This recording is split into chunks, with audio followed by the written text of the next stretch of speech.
Good morning, SGCM Ayala.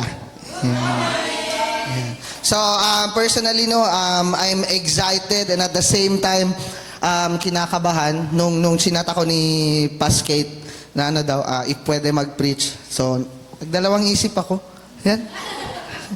If mag-yes ba ako or hindi. Now, ang reason lang naman ng aking pagdadalawang isip ay inisip ko, masyadong maraming magagaling na preacher dito. Baka pagdating ko dito, baka alam mo na yung mga overthinking ng tao. Diba? Ayan. So, ara pa lang pide ko na ustedes dispensa kay hablay ko na ustedes, baka most of the time, man sa bakano gatyo, kay de ala-ala mangat kita. Ayan. So, tayo na mga kita sa bakano,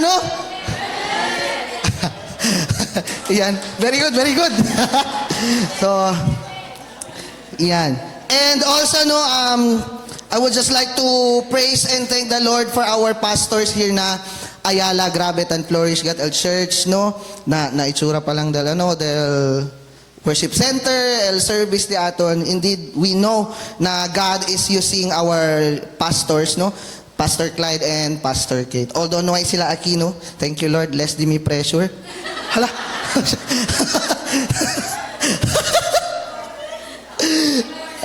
Recorded mal latay. Ayan. So, I'm tasked to speak specifically about worship. So, tatenta sila kumigo kay Manny Villar daw. That's okay. So, el mio topic among all the other spiritual discipline is worship. Now, bakit nga ba spiritual discipline ang worship? Kasi, di ba, kanta-kanta lang man si, di ba, alsa-alsa lang man si mano, tuka-tuka lang, di man si disiplina. Well, I'm here to tell you that worshiping is a discipline. Because it goes beyond us singing, practicing. Mas nakikita yung pag-worship natin pag nandito tayo sa baba. Kaya ako nasa baba. Diba? So, ano nga ba yung worship? Now, what is worship? Now, the dictionary tells us that worship is the feeling or expression of reverence and adoration for a deity. Di ba? Pag mayroong mga artista or mga big stars na nagko-concert sa Pilipinas, then makikita nyo yung mga fans nila, grabe, taglit-tagat sila, tsene, talyura, Because, that is how we are wired. Worship is wired na di atong sistema. And although hindi kita taabla natin, worship yung kung Taylor Swift or kung na Linkin Park ba, mga asina. But the way we show it, na di aton lurada, di ba? Di aton pahiyaw-hiyaw, that is actually worship. It's a feeling or expression of reverence or adoration. Now, there are many other spiritual disciplines, di ba? Pang-ilan na ba ako? 1, 2, 3. Pang-apat na ba, So, there are many other spiritual disciplines mentioned in the Bible. Pero yung pinaka-common or yung pinaka-nakikita, is service. That is how we worship most of the time. Through our service. To prove my point, tingnan natin, ano ba yung sinabi ng Bible when it comes to this topic. Romans 12:1, New King James Version, it says there, I beseech you therefore, brethren, by the mercies of God, that you present your bodies as living sacrifice, holy and pleasing, holy and acceptable to God, which is your reasonable worship. Presenting our bodies. ISV, ang sabi dyan, therefore, I urge you, brothers and sisters, in view of God's mercy, to offer your bodies as a living sacrifice, holy and pleasing to God.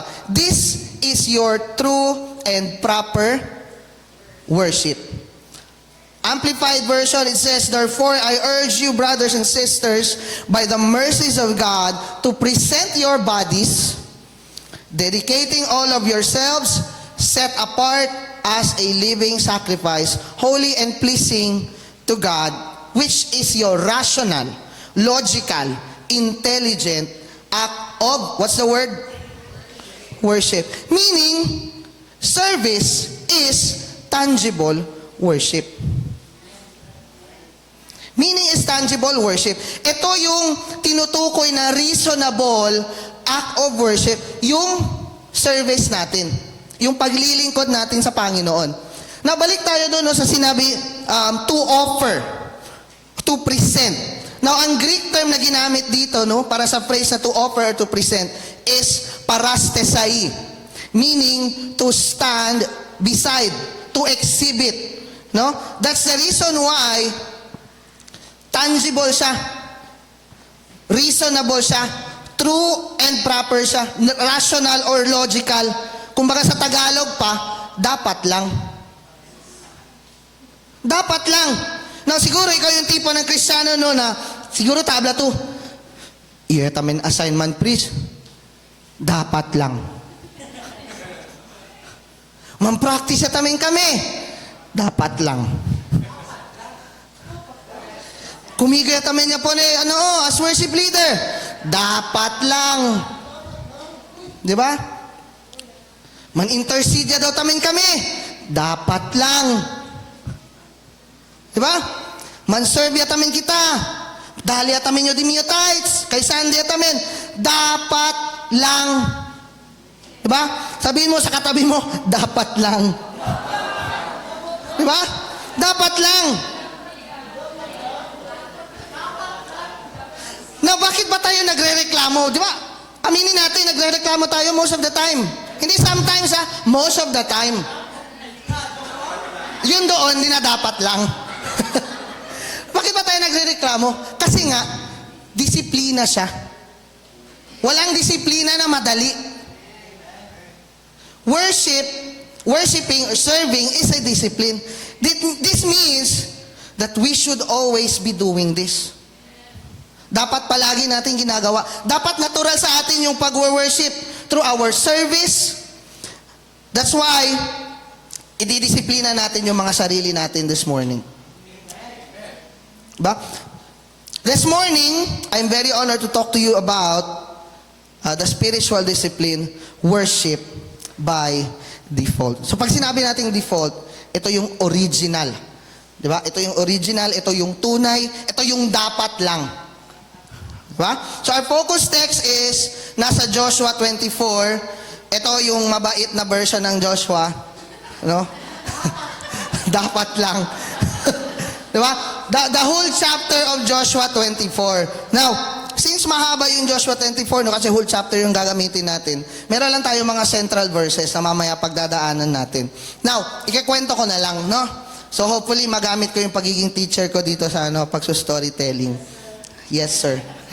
Ayan. So, etong Joshua 24, nangyari to nung kukunin na ng mga Israelites yung portion nila sa promised land.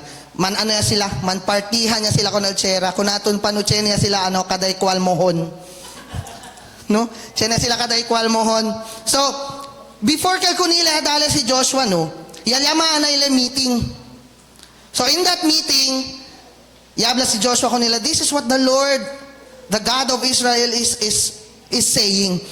Na anong ginawa ni Joshua dito? Anong sinabi ng Panginoon? Ni-remind sa mga people of Israel yung mga lahat ng ginawa niya. Diba? Kinuha niya yung tata ni Abraham and then brought him throughout Canaan. And then ginawa niyang father of many nations, si Abraham.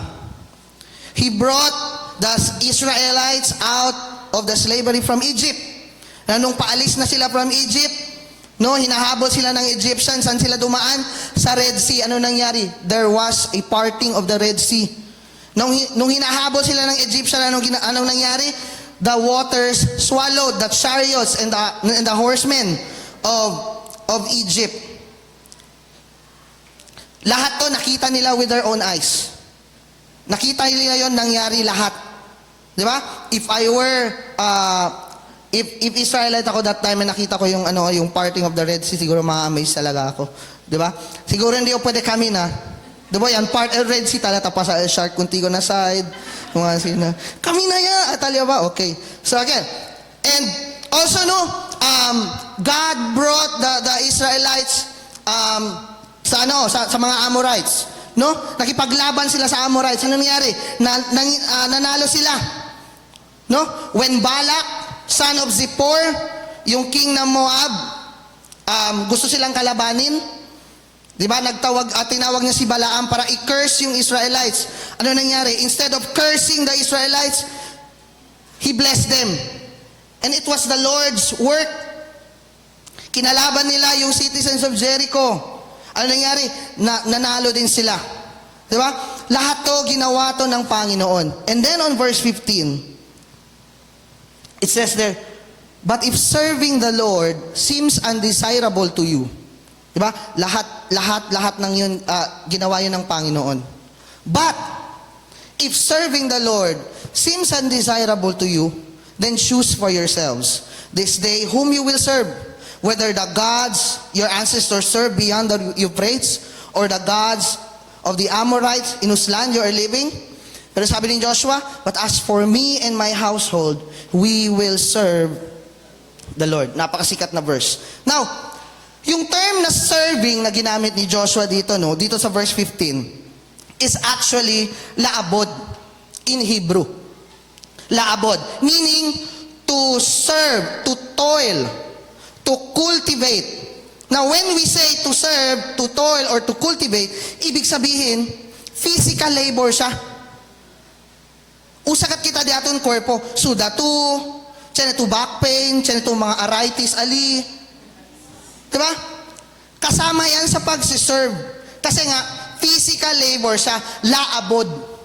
No? And to add, itong laabod din yung ginamit ni Lord nung ginamit ng Diyos sa Genesis 2:15. The Lord God took the man and put him, itong man si Adam, put him in the Garden of Eden to work, to laabod, to work it and take care of it. God specifically placed Adam in the Garden of Eden para ano? To laabod, to cultivate, to toil. Ito yung original, ito yung default design ni Adam, to laabod. And ganon din yung default design natin. But when sin entered, we lost the default design. We lost the original design. That's why, itong umaga na to, we will laabod. We will toil. We will work. Diba? We will discipline ourselves so that we can worship by default. Kasi yan ang goal natin eh. Diba? Gusto nating bumalik sa default settings. Same lang sa mga phones natin, no? Pag bagong bili, i-customize mo yan and all. Pag tumagal yan, maglalag. So anong gagawin mo? Restore to factory settings. 'Di ba? Para fresh ulit yung yung phone mo, smooth ulit. 'Di ba? Gusto nating bumalik sa original design natin. Gusto ba nating bumalik sa default settings? 'Di ba? That is our goal this morning. Are we excited for the word of God? Yan. Let's pray. Lord, we thank you, God, for your word. Thank you, God, Lord, sa presensya mo, O God, na alam namin nandirito, O God. Lord, continuously speak to your servant and to your people, O God. Lord, as we are going to tackle the spiritual discipline of worship, Father, I pray that God, at the end of the service, we would indeed make worship a lifestyle, O God. Lord, we know it's hard, but Lord, your grace is always there for us. Your Spirit is always there ready to assist us. And so, God, Lord, we pray that you open our minds and our hearts to your truth that is found in your word. We lift up the rest of the time to you. In Jesus' name we pray. Amen. So, paano ba natin, or how do we reacquire worship by default? Yung una nating gagawin is to decide. Kailangan nating mag-desisyon. Joshua 24 verses 14 to 18. Now fear the Lord and serve Him with all faithfulness. Throw away the gods your ancestors worship beyond the Euphrates River and in Egypt, and serve the Lord. Then yung verse 15 na binasa natin kanina. Jump tayo sa 16. And then the people answered, far be it from us to forsake the Lord and to serve other gods. It was the Lord our God Himself, no na-realize ng mga Israelites, it was the Lord our God Himself who brought us and our parents up out of Egypt, from that land of slavery and performed those great signs before our eyes. He protected us on our entire journey and among all the nations through which we traveled.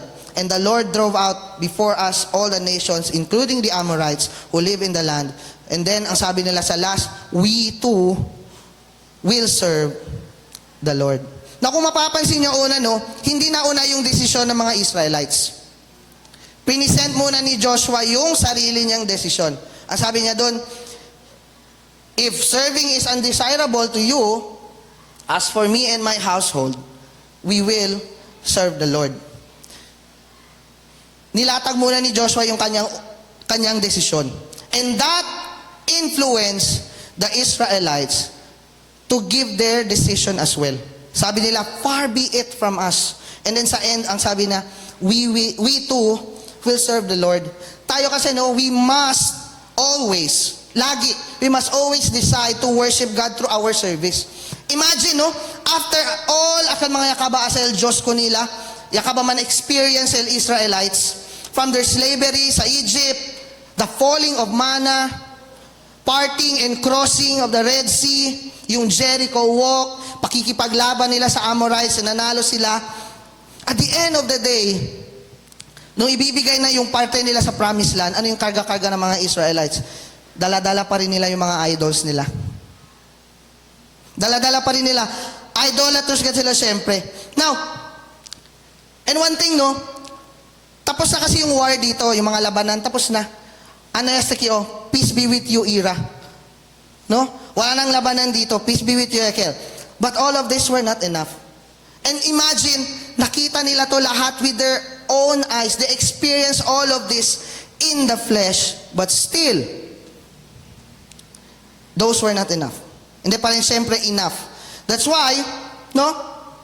Joshua made it sure na dapat sila gat elman decide.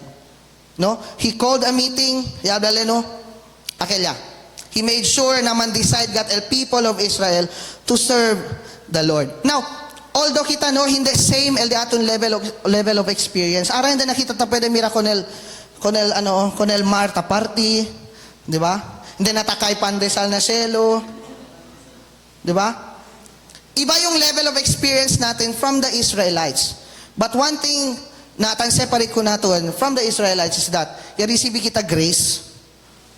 No? Hindi nakita ni sita year after year, liba di aton baka o kabrito man offer. Hindi na natin yung kailangan gawin. Yung worship natin today, yung service natin today is all about the abundance of our heart. But most of the time, hindi abundant yung mga puso natin. Mas manada el reklamo. Di ba? Kunambre atamin nyo, Lord. Diba? Naimay atamin nyo, sin. Kansaw yagat nyo, Lord. Di ba? Mas abundant yung ungratefulness natin kesa yung gratefulness natin para sa grasya ng Panginoon. You see, lagi kong sinasabi doon sa sanggali, pag ikaw ay isang masayang Kristiyano, di ba? That would reflect your volunteerism. Your gratitude will always result to volunteerism. Ibig sabihin, yung mga taong nagsiserve, sila yung masayang Kristiyano. Amen ba? Amen. Di ba?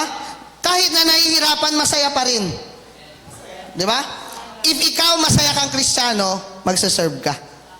Di ba? You will look for ways to serve God. Ikaw mismo maghahanap ka. Na, balik tayo, no? Yung level of gratitude ng Israel, hindi pa enough. Hindi enough. No? Na siguro for us to be able to decide, sometimes isita pa kita someone naman real talk ko natin. Di ba? Just like what Joshua did. Yan real talk anay, Estel, maya ka ba, Estel, Diyos para ko natin. But if serving the Lord seems undesirable to you, as for me and my household, we will serve the Lord. Nisita pa kita someone na di man abla physical man slap gat ko natin, no? Pero sampal ba using words, di ba? A slap of reality. Di ba? Uy, bimanada kita grasya or blessings sa tarisibi kong Lord. Di ba? Porque ang sinal di aton mindset. Sometimes isita bagat kita resibi mga mga hurtful words verbally. For us to wake up And this is true. There are people who needs constant reminders. That's why importante that you surround yourself with people whose calling is also to serve. Dapat yung mga people na hinahayaan nating nagsusurround sa atin is yung mga tao na, alam mo yun, yung isip nila is pagsaserve din sa Panginoon. It's very important. And, balik tayo, no? Sabi ko kanina, most of the time nakakalimutan natin yung pagsaserve. Diba? We always say, make worship a lifestyle. Pero hindi yun totoo. Hindi yun totoo most of the time. We forget. No? We forget to make worship as a lifestyle. Especially if may nangyayaring hindi maganda sa buhay. Diba? I-share ko lang yung experience ko, no? When my mother had stroke,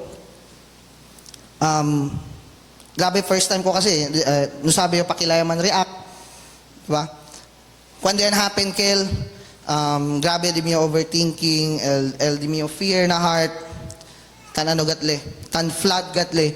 And I really came to a point na tapen sa'yo, man let go yung sanggali. Kaya hindi ko kaya. Grabe mental stress. Diba? Tala to na ospital, kabar, manchat pa kuntigo.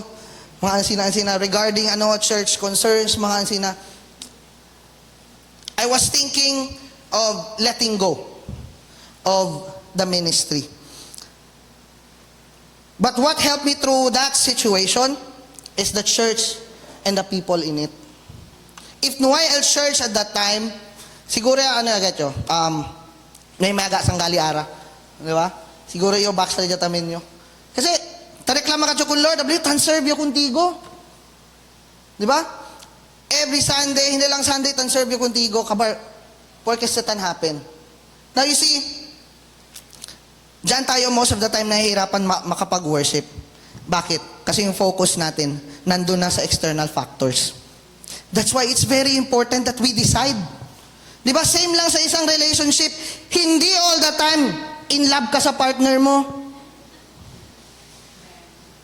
Hindi all the time in love too. Akal disperta too. Ben bonita ka di mo her. Disperta too aga. Ben guwapo ka di mi Maria. Hindi, Kel. It's fantasy. Hindi all the time you're in love with your partner. But what keeps your relationship and your marriage intact is your decision to stay in the relationship. Ganon din yung worship. Whether or not maganda yung nangyayari sa buhay, dapat nakapag-decide tayo to worship, to serve. Even though there are things that we're praying to God and up until now hindi natin nakukuha, we still need to worship. Kasi again, if binabase natin yung pagsaserve natin, yung pag-worship natin sa ating emosyon, sa ating mood, then worship can never be a lifestyle. You'll be that kind of person na pirmi alang reklamo ta sa boka, negative things ta sa boka. That's why it's very important that you stay in the church. Be in your small groups. Diba? Why? Because these people will correctly influence you. Kasi indisputable power the influence Bakit ko yung nasabi? Kasi el enemy, that is the working system of the enemy. It's rooted in influence. Kasi el enemy, hindi sila abla, mansapi le contigo para mankulpa tu. Hindi. What the enemy is doing is, he's influencing you to sin. Kaya napakalakas ng power of influence. The enemy will influence you. And when we decide not to let ourselves be influenced by the external factors, worshiping by default becomes a much bearable spiritual discipline. Diba? Maski na alam mo, grabe yung pinagdadaanan ng tao na to sa buhay, pero grabe, nagsiserve pa rin. Bakit? Kasi that man or that person decided that whether or not okay siya or hindi, he or she will serve the Lord. Kaya napaka-importante that we decide to serve God. as a Christian, dapat by default, we deem God as the most important. Bakit? Because this will set the agendas of our lives. If we deem God as the most important, automatic, man-assign kuntigan na ito, man-question, amen? Why? You will not question anymore. Bakit? Kasi you deem God as the most important. No questions asked. Worshipping God through service will not be an issue for us anymore. And worship will truly become our lifestyle. And that is worship. Church front, ang sabi nila, what we worship and what we deem as the most important will set the agenda of our lives and how we live our lives. No wonder there are people na napaka-on fire. Diba? Grabe mo sa 11 on fire, iyo hindi gayot. Porke man, na siguro, hindi si Lord ang pinaka-importante para kuntigo. What we worship and what we deem as the most important will set the agenda for our lives and how we live for our lives. Now, after natin makapag-decide, anong gagawin natin? We need to declare. Declare. Joshua 24, verses 19 to 24, Joshua said to the people, you are not able to serve the Lord. He is a holy God. He is a jealous God. He will not forgive your rebellion and your sins. If you forsake the Lord and serve foreign gods, He will turn and bring disaster on you and make the end of you. After He has been good to you. But the people said to Joshua, no, we will serve the Lord. Then sabi ni Joshua, you are witnesses against yourself. Now does it mean, iyo mismo, iyo witness na din yourself? Hindi ka Jaquel. Remember, nasa meeting sila. Now when they declared their decision to serve God, to worship God, ang ibig sabihin ni Joshua doon is, for example, dineclare ko na mag-serve ako kay Lord. Ang witness ko is, kayo. If you declared that you will serve the Lord, kami yung magiging witnesses mo. Yun yung mini Joshua, that you are a witness against yourselves, that you have chosen to serve the Lord. And ang sabi ng Israelites, yes, we will serve. We are witnesses. And now then, Joshua said, throw away the foreign gods that are among you and yield your hearts to the Lord, the God of Israel. And the people said to Joshua, we will serve the Lord. We will serve the Lord our God and obey Him. Klarong-klaro yung declaration. Na nung sinabi ni Joshua, hindi ka mo kaya man serve. Hindi ka mo kaya man serve kung Lord. Holy ba ka mo? Seloso le, nung kaya lang siya ng otro Diyos, na sa takarga ka mo. Ba, hindi ka mo kaya man serve kung Lord. After all the good things na asale con ustedes, di ba? If yan ka mali ito, na He will make the end for you. Di ba? Hindi ka mo kaya man serve kung Lord. Pero yan declare God and people of Israelites, no! We will serve the Lord. Napagkikiltan ulit si Joshua. Bakit yun inuulit-ulit ni Joshua? Because again, balik tayo dun sa sinabi ko kanina, no? Serving is laabod. Alam ni Joshua that when the people will decide and declare that they will serve the Lord, mapapagod sila. And that will be one of the many factors that would deviate these people from their decision. Serving is labor. Cultivating, it's labor. It's like Joshua telling them na, siyan decide niya to man serve kun Lord, nisisita to prepara dito yung korpo. You need to prepare your body. Kasi kansa to. Suda to. Diba? Keda britel dito yung bukog. Diba? Aragale taablayo, I'm 29, pero di mo back pain, pan 60 ah. Dala dito yung kwerpo. And sometimes, hindi lang el body, el affected. Dito yung finances namin. Di ba, Marcel, out got to send. Pone to gasolina dito yung motor, kaya estaba to sanggali para ki. Yeah, I'm making myself an example. Char. Di ba, tayo nakita practices. Di ba, kay previous night of worship. Di ba, tagasakit pa masahe. Di ba, sitan Bible study kita, syempre, hindi siya pwede akal kwento-kwento lang. Dapat siya na si merienda. So, hindi ka saka, syempre, hindi ka na church. Kuntigo kel. Or dito yung allowance. Di ba? It will cost you. Now, just to make things clear, the difference between decide and declare is the direction.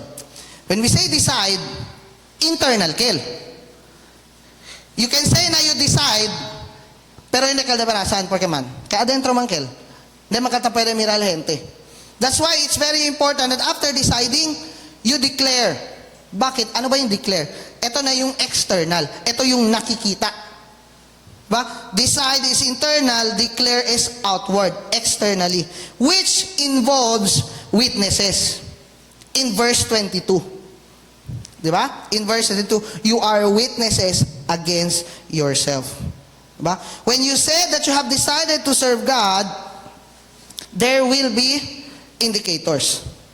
There will be indicators. Now, aside from our service, no, elko sa kita taasan at church, diba? Katuka kita ki, we lead worship, we preach, diba? Tan-operate kita aki, even LD atun simple gesture of cleaning the worship center. Aside from all that, our gesture is another is our gesture when we worship. Ano yung minimin ko? Yung simpleng pagtaas ng kamay natin when we worship, when we praise the Lord. Bakit ba ang hirap para sa atin na gawin yan? Diba? Kaya gana kita karga aldi aton anak. Diba? Kaya kita karga mga pesaw kosas. Pero liga na worship, dol pesaw gat alsalmano. Kahit na magtaas ng kamay when worshiping. You see, 1 Timothy 2:8, tablala, I want the men everywhere to pray, lifting up holy hands. Ese ba ang reason? Baka hindi holy al di aton hands. Preso hindi kita tan lift. Di ba? Holy al di aton hands. And Timothy is telling us, no? We should lift our hands. You see, the lifting of our hands, outward gesture sa ele. It's an outward gesture of our worship, our surrender to God. Di ba si bien alegre ka tel gente? Kapartang kwentuhan ustedes mga manbarkada, si bien alegre gayot. Kosal mga indicators na happy gayot. Di ba? Tiyan kita friend, pega pagat kuntigo. Di ba? Tiyan ita kore pagat onde-onde. Because there are indicators when you're happy. Di ba? Same when we're worshiping. There are indicators. And one of the indicators is our gesture when we worship. Diba?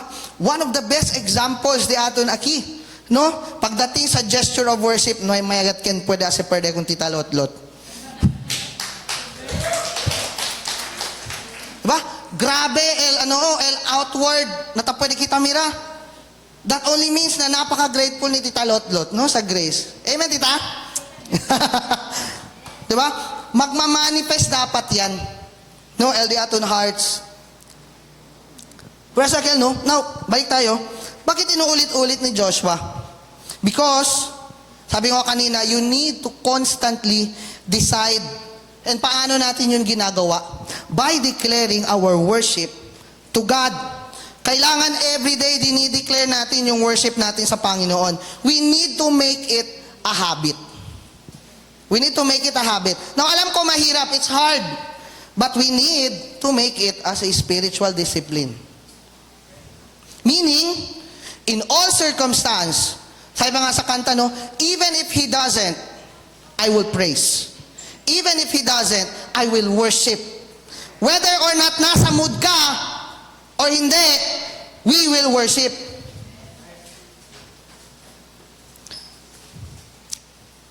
Meaning, yun na nga, no, kahit na anong mayari, yung automatic na response natin in everything is worship. Now, in Genesis 2:15, no, sabi mo kanina, yung to work na sinabi dyan is, ano yun ulit? Laabod. Meaning, to cultivate, to toil, diba? Labor. No? Whether or not, yan receive kita al answers dahil di aton prayer, we will laabod, we will toil, we will serve. Diba? Whether or not napaka-on fire mo ngayon, or you feel like the Lord is distant or silent or quiet, we will laabod. Diba? Kanino dapat natin i-offer yung ating worship? Siyempre, kanino ba? Kay Lord, siyempre. Now, ano ulit yung Greek term na ginamit na to offer? Kung naalala pa natin, children, parastesai, meaning to stand beside. And standing beside God entails Christians to labor in the Lord. Hindi to pwede abla na tan serve to, kabartala na to pa chill. Ano to every Sunday, sinta tuli uwi preaching, bolbe ayo. You are not a serving Christian pag ganun. Standing beside God, once again, entails Christian to labor in the Lord. Parastesai means, di ba? Actually, two Greek term ang ginamit dyan. Parastemi. Para, ibig sabihin yan, side by side. And histemi, or temi, means prolonged. So, ibig sabihin, no, prolonged standing beside God. Meaning, for as long as we live, for as long as siyene pa ay retasale na di aton boka, pati na di aton naris, we should serve. Dapat lang. Diba? Even if it's undesirable to us, Lord, bin stress agad yo. You need to serve. That's why the Lord is calling us to revert to our default design, to our original settings.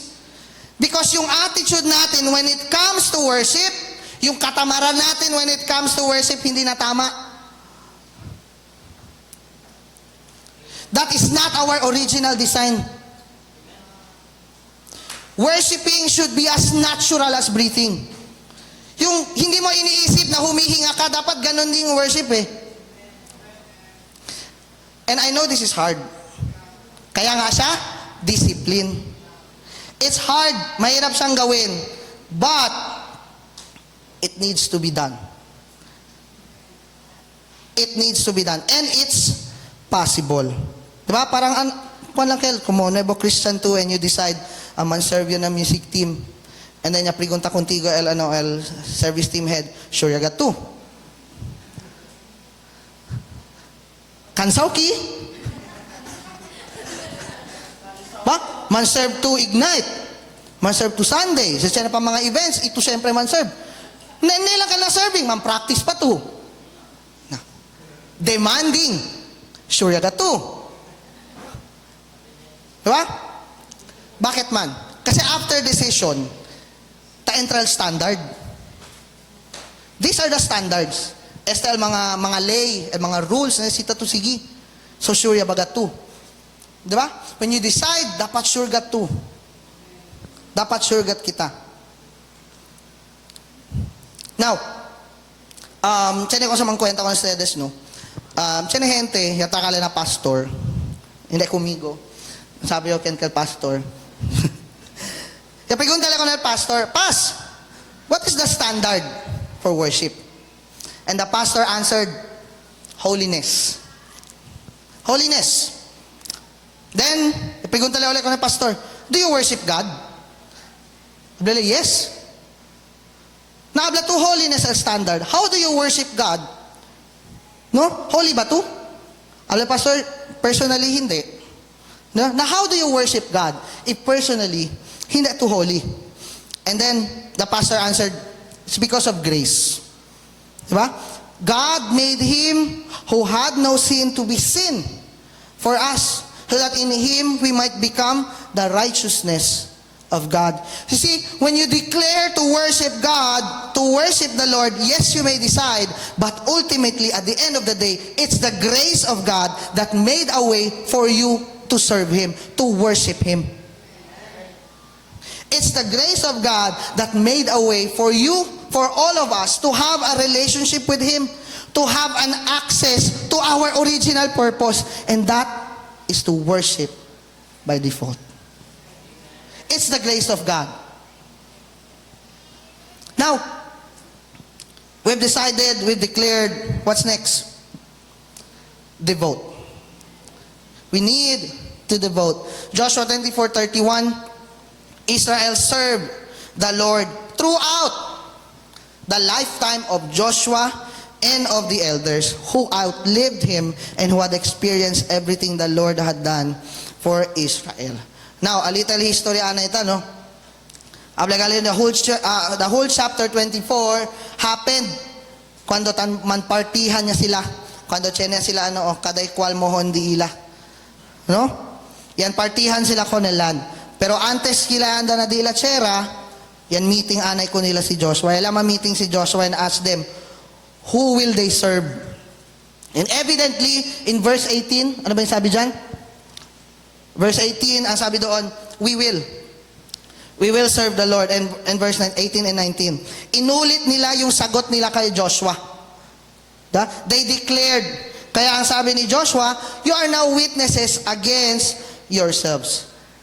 And then, verse 28, yan dismiss niya si Joshua kung nila Israelites to their own inheritance. Now, officially, na-receive na nila yung parte nila sa promised land. In verse 31, ang sabi dyan, yun na, they serve the Lord throughout the lifetime. Na nangyari dito? Joshua reminded the Israelites of all the good things that Lord had done. Lahat ng grasya na na-receive nila. Now, tayo din, di ba? Naka-receive din tayo ng grace. It's unmerited favor. Hindi nyo deserve, pero binigay ng Panginoon. Kumbaga, Israelites, sila utang na loob, kita tamen. Siya na tamen kita utang na loob. And, este utang na loob, no? Grabe el power de, utang na loob.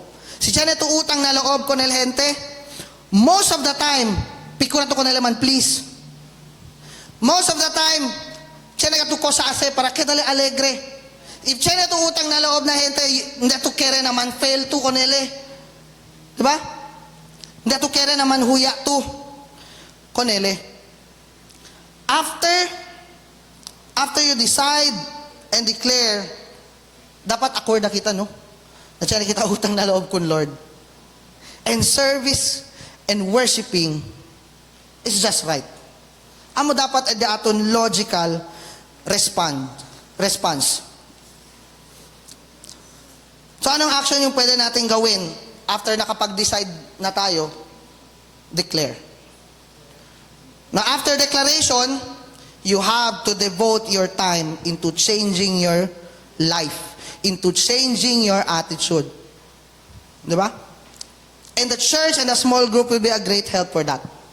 No? Bakit ko ini-insert yung small group? Kasi napaka-importanting factor po ng small group. Diba?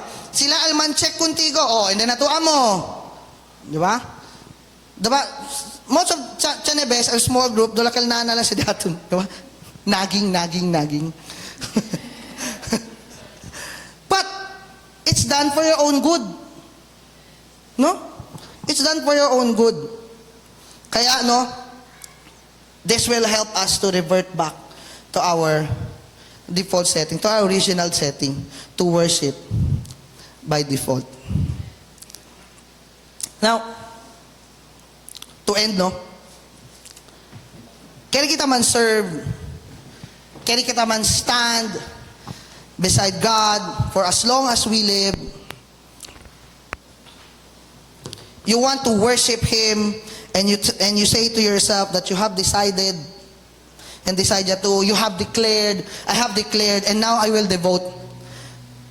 Now, by my own somehow, or most of the time, man-encounter gat kita stumbling blocks na di aton desire, na di aton goal to worship God by default. Mangyayari talaga yan. You will encounter stumbling blocks. So sometimes, if that happens, Chenebes, nakito adelante, excited. Chenebes namin, tala lang to na atras. Diba? Sometimes you're here, sometimes you're there. Sometimes we worship as natural as breathing. But sometimes, napakahirap i-worship yung Panginoon.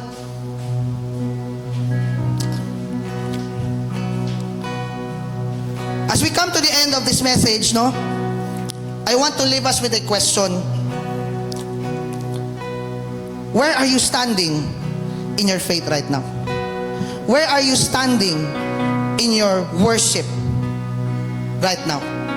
Where are you standing in the spiritual discipline of worship right now? Are you on fire? Are you pressing forward with all of your heart and soul and mind for Christ? Or you've settled somewhere in the middle? Hindi to on fire. Hindi tamen to ako kung carry per din at church. Takilay na medyo, Lord. Are we that person? You see, think about this. God never called us to live in the middle. God has never called to live our lives in the middle. The cross didn't meet us halfway. No hay man stop el salvation, no hay man stop el gracia del Diyos na medyo. What happened? Christ met us. Yan, meet ko natin si Lord. So why do we settle? Why do we settle? Why do we hold back our praises? Why do we hold back our worship to Him?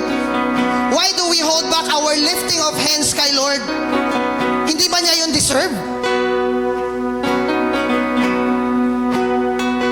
Ano yung nag-hold back sa atin ngayon? Because God is calling us to give our all. God is calling us to give our all. Maybe right now you're in that feeling na parang nagtatag of war yung heart mo. Let me tell you this, yung restlessness na nafe-feel natin, yung dissatisfaction na nandito sa heart natin ngayon, yung nafe-feel natin, that is God calling you out of the middle. He's asking you to stop living a divided life, and He's calling you to live, to go back to your original setting, to your default setting, and that is to worship God by default. So stop wavering between these two opinions. We have to stop living in the middle.